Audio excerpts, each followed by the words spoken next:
Good afternoon again, everyone. So we're going to kick off with our first of our keynote speakers, which is Eric Cook, who's going to talk about observability. So let me bring Eric Cook in. How are you doing, Eric? I'm great, Lee. How are you? Yeah, not too bad. So if you bring up your slides, and then I shall leave you to it. So thank you very much. I'll catch you later. No problem. Thanks, Lee. So, hi, everyone. My name is Eric Cook, and I'll give you a bit of introduction to myself. I'm the Director of Solutions Consulting for the EMEA region for OpsRamp, which is a company that focuses on hybrid monitoring, observability, and action. I've been in the ITSM industry and ITOM industry for about 25 years now, working for various companies like Intel, Landesk, which became Ivanti, BMC, Front Range, which owned Heat, and most recently for two companies, Firescope and now OpsRamp. And I'm going to talk to you today about cloud native observability, what it means, what you should be able to get from it, and ultimately what you should be able to do with it after you've done your observability bit. So hopefully this is an interesting conversation, and I will leave a few minutes at the end in case anybody has any questions. If you do, please type it into the Q&A section, and I will be sure to answer them. So let's dive right in. The first thing I want to talk about is where there are challenges today and what observability is really trying to solve. So as we go through digital transformation, and you know that this is a loaded term, it means a lot of things to a lot of different people. When we think of digital transformation, really there are two outcomes that are coming out of it. One is that infrastructure is now everywhere in every environment. What I mean by that is that people have public clouds, people have private clouds, people have legacy architecture. Information and infrastructure is just now spread out all over the place, and some of it you have good control over, some of it you don't have good control over. But this creates a specific challenge that needs to be overcome. The second thing is that not only is the infrastructure everywhere, but the teams actually dealing with it are everywhere. Every business unit has become business startup, which is really weird because it used to be that IT was centralized and everybody could keep all of their information and their processes and people in one place. But the business is not waiting for IT anymore. And I would assume that all of you have seen that in your environments as well. And so this is another challenge that we have to somehow wrangle or get our hands around, because it's not going to stop. And it's not something we can stop, nor is it something we should stop, because these two things, even though they create considerable issues that need to be overcome, they also enable us to go faster, to scale up better, and to scale out better, and ultimately to do more. The problems become exactly with those things as well. Not only are they benefits, but because things are going faster, because they are scaling up more, we have to adopt better ways of seeing what's going on and how those are affecting our different environments. And so what we did is we took a step back and we looked at what people were really wanting to get out of their current tool investments and future investments. Because when we looked at all of these problems around what was out there, observability was a huge issue. And observability can be broken down in many ways, because you may think of observability as monitoring. It is, in a way, monitoring's part of it, and I'll certainly get to that. But when we went through and asked a bunch of CIOs and CTOs what they felt, hybrid infrastructure monitoring was huge on their list. And the reason that this is important is because, especially as they're moving out of these monolithic server-based environments to more cloud native and or SaaS-based solutions, they need to be able to adapt faster business-wise, while not losing the visibility that they're used to know when there's a problem, what's causing that problem. One of the other things that I find interesting about this particular chart is that cloud native observability was almost as high. And when we talk about cloud native specifically, we're talking about things like Kubernetes, containerization, as well as all the automation that goes behind it. And I'll speak a little bit more on the stack that goes behind that shortly. But I think this was very interesting. We also saw that there was a big emphasis on user experiences and these digital experiences that have had to change their operating models since COVID-19 came onto the scene. So as more of the teams were working at home, but as their customers or their users were also working at home, these methods of delivering services are changing rapidly, and cloud native is really coming to the top of that because it's easy to deploy and it's easy to manage. The problem is that it doesn't live in a vacuum, and that's why hybrid infrastructure monitoring was still on top. The other things that we saw is that from a business perspective, more of the CIOs and CTOs were focused on the actual experience to their end users. And this is not a particularly new trend, but it is a new focus area where people are not as concerned with constantly adding new functionality and new features, but they're really honing in on making sure that things are working the way they're supposed to, and so that people have a good experience. And part of this is the home working trend, because as people get into more home working and they aren't in the office as often, collaboration and tools that invoke collaboration, which IT and other teams are delivering, become key, and making sure that those are up and running and doing what they're supposed to do is top of mind for a lot of leaders today. But the last thing I'll point out is that the bottom of the list, still at a high percentage, was application performance monitoring and network performance monitoring. These are obviously nothing new. These are things that have been around for decades, but there's still significant issues around them. Because in order to make everything work all together, the base infrastructure at the bottom layer still has to work and still has to be observable. So that we just thought was really interesting from a perspective of what the users were, what our our respondents were saying. So when we kind of go out now, and I'll look at the cloud native stack, because observability is key when we want to see everything.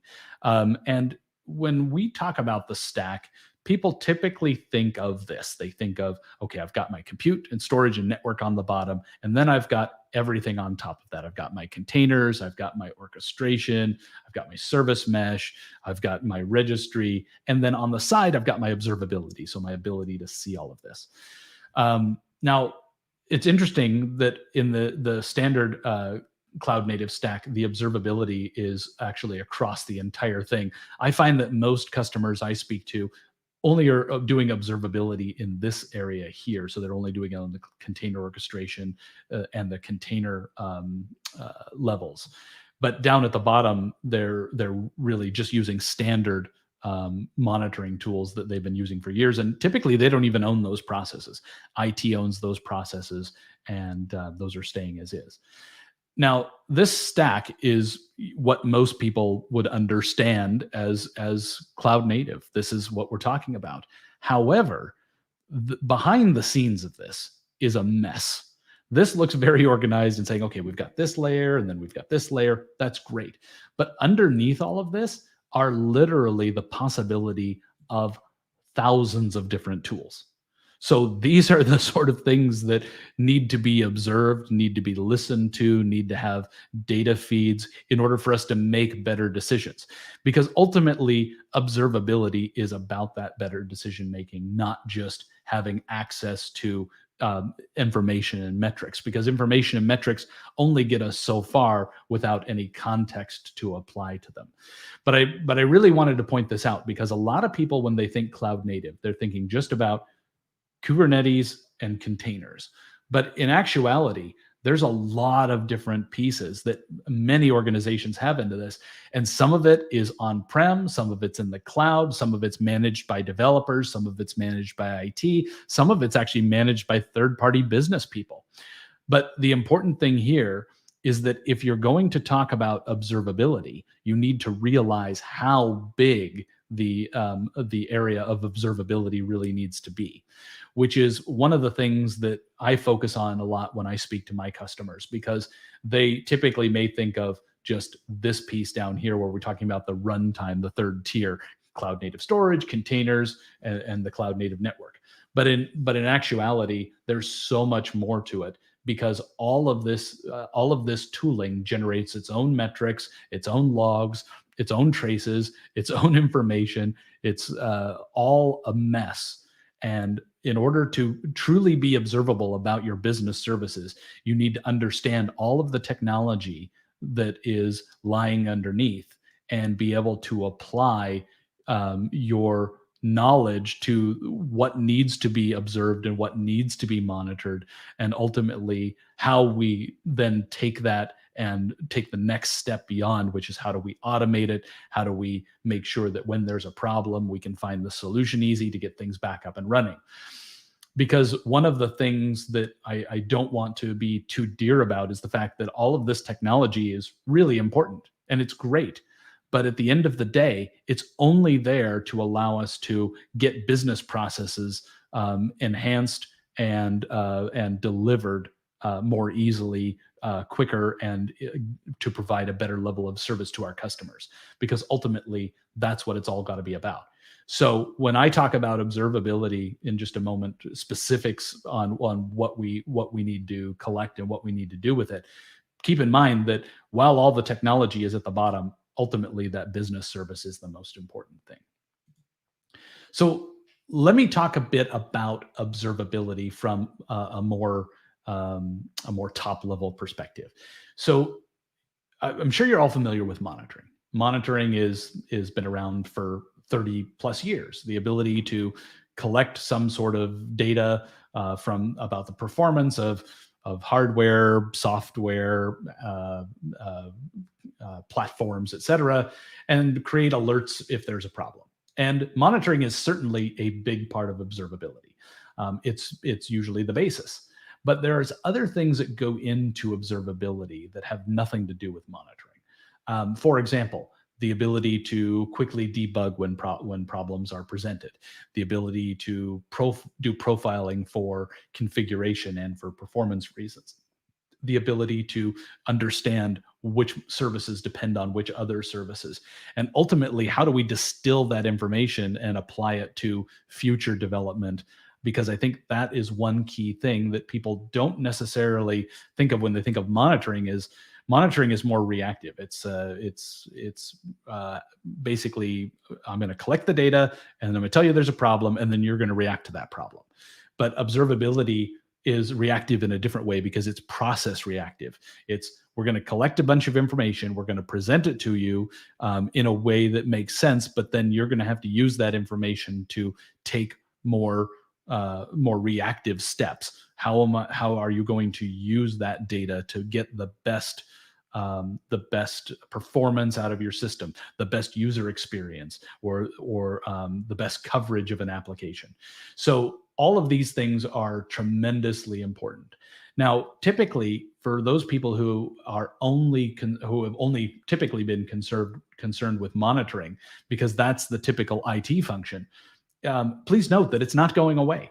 Monitoring is never going away, and it's a huge piece of the observability puzzle, because without the ability to collect metrics and report on those metrics, we can't actually provide any of the data that the observability processes depend on. Now, when I'm talking about monitoring, I'm not just talking about infrastructure. There's really three key pieces of data in observability for monitoring data, and that's infrastructure monitoring, so the monitoring of the underlying servers, operating systems, containers, container orchestration, all of that. That's all considered infrastructure. Then there's the tracing, which is the actual applications themselves and being able to follow through the journey of a user or the journey of processes as they take place in your system. And then there's log analysis. And log analysis is sort of the third leg of that, as a monitoring piece and observability. All three of those are actually extremely important, because you can't get to better debugging without better logging. You can't get to profiling without doing tracing. So all of these things are really important pieces, and I don't want to have anybody get stuck on the monitoring piece, because that's usually where people start and stop observability. The typical journey that I see for observability in a lot of organizations is they get Kubernetes and they set up containerization with it using Cryo or Docker or whatever they happen to be using there, and then they instrument that with, say, Prometheus, and then they output it to some sort of analysis engine. And then they stop. They say, okay, well, we're collecting all the data and we're dashboarding it, so that's all we need. But that's not enough, because that's only one piece of it, because it's still, at that point, very manual and very reactive, because it's no different than doing traditional monitoring. It's just doing traditional monitoring and calling it something different. So in my view, we need to take all of this information, but then be able to take action upon it. Because when we look at the metrics that come through, they can help us make better decisions, of course. They can help us determine, oh, should I move from this platform to that platform? Do I have enough capacity? Are my users able to get through the journey fast enough? Am I getting a bunch of errors? And do those errors mean anything? Those are all very important things. And I'm not going to pretend that these aren't critical, but these only help us make decisions.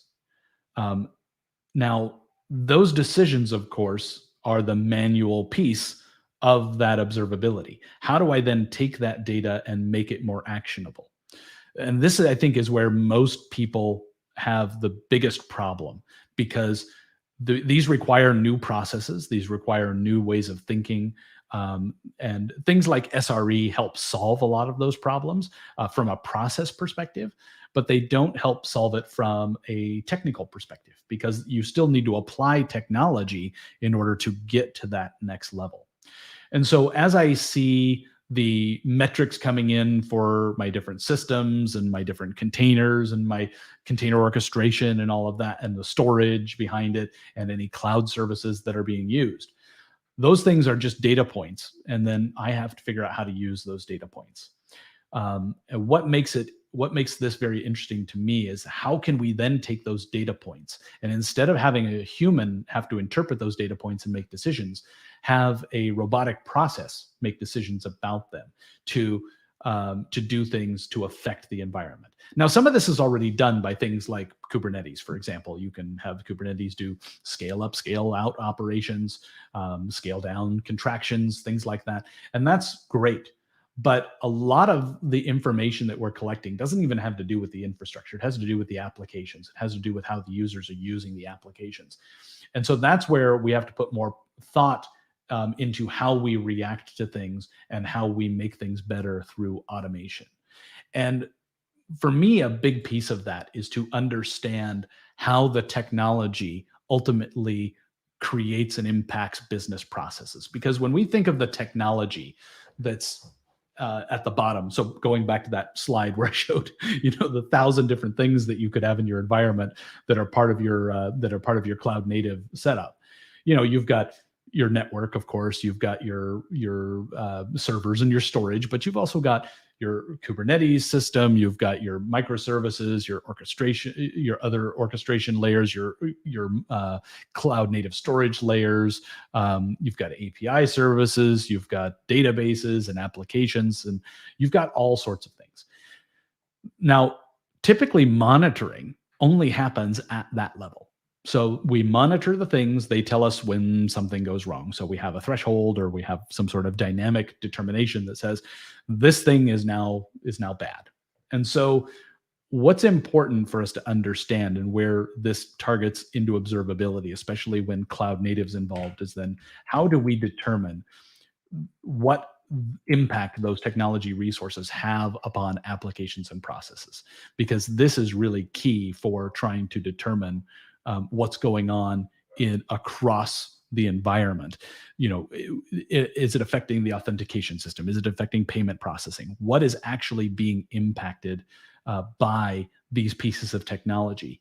And then abstracting a layer above, which is how do we then tie those things into actual business services that people use? So we have these applications and processes that are made up of technology. Those are ultimately delivering business services, which are the things that we need to keep running, the things that are going to lead to user satisfaction, the things that are going to actually deliver the business processes. And all of the cloud native things that we've put in are there to make these things better, faster, more resilient, more feature rich, et cetera. And so I think that oftentimes when we talk about observability, we lose visibility of this, that this is ultimately what we're worried about. Because I don't care if Kubernetes cluster goes down. I mean, I've got other Kubernetes clusters. I've got redundancy. I've got resiliency. I've got some of it on premise, some in the cloud. That's fine. But what I really care about is, are my business services ultimately being impacted by something happening with technology downstream? This is useful for two things. First of all, it helps me understand, obviously, the impact of the technology upon the business, but it also helps me understand the criticality of different issues. For example, if an application goes down, or say a Kubernetes node goes down, or I have a virtual server goes down, whatever it happens to be, does that thing going down necessarily impact my delivery to the business? And so that's a big consideration when you're talking about what type of resources you're going to assign to fixing a problem. And so this is a key part of observability as well.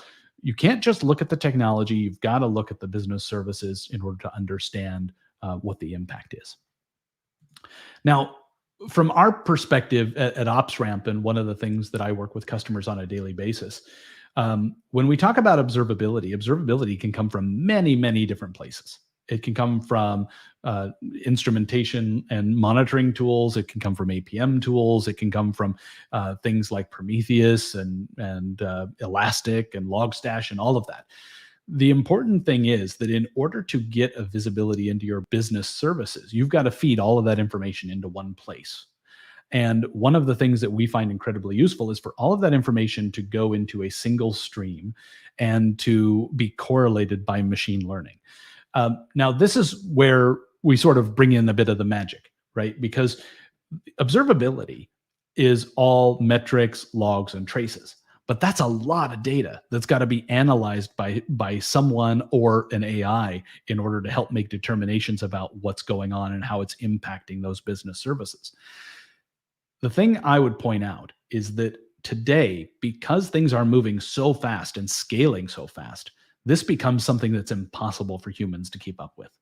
There's no way that we can keep up with the technology, with the data streams, with the amount of information coming at us and still make it relevant.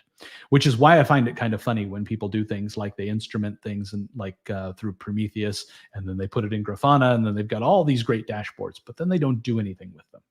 And so this is where we come in, is being able to take all of that metric data, take all of that that analysis, and actually determine what should be done with it. Because there's three steps, I think, when we're talking about observability, and what we do next is, can we correlate and find out what the actual root cause is? Find out what's actually causing the issue.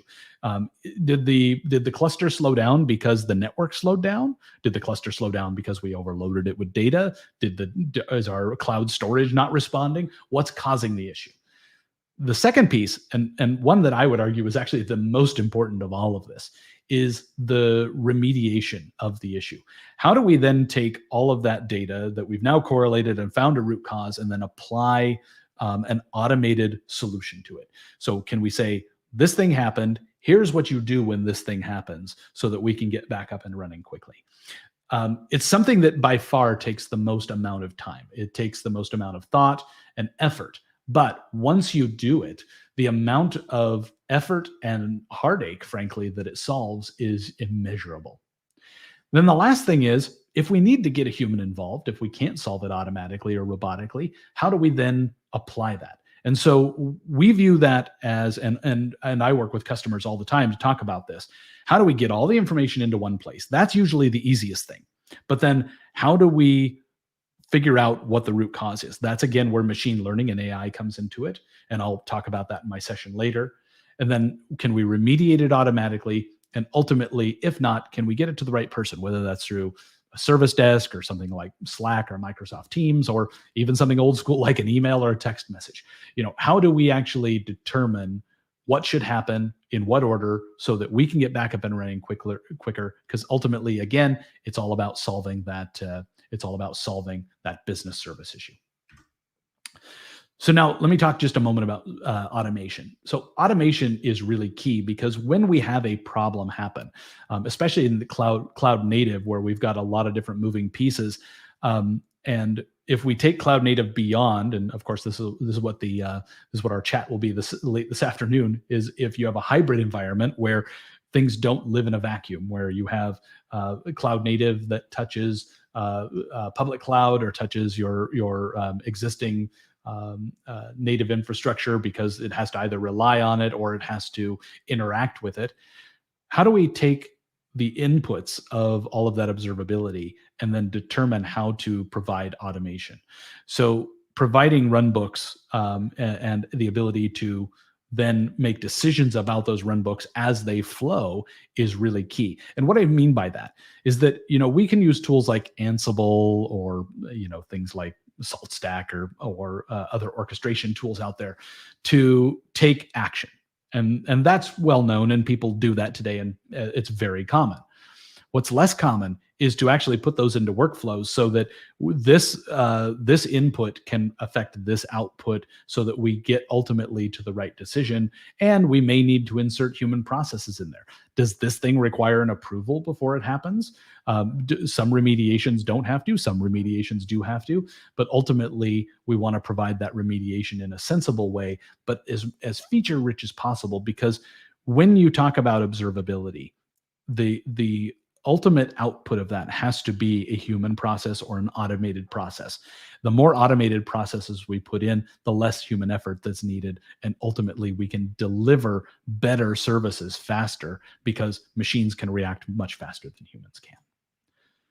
And that's all I have today. I don't know if there are any questions in the Q&A. I don't see any right now. Lee, I don't know if you had any questions you wanted to ask. No, so I checked to see if we got any on there. I couldn't see any at all. So I did put in the chat if anybody did have any questions, but it may be later on when you do your session, there's going to be a lot more interest in asking questions at that point. Yeah, absolutely. And I'd be more than happy to answer them then or later if people want to connect with me on LinkedIn or anything like that as well. Okay, so just let everybody know that once we finish this, we're going to move over to our sessions. So the first session, well, they've got 3 running in parallel. So one of them is Ross Cooper-Smith and myself talking about SQL Server in a container at 1:45. We've also got Boris Kutchev looking at deploying Kubernetes in 15 minutes. That sounds like a challenge.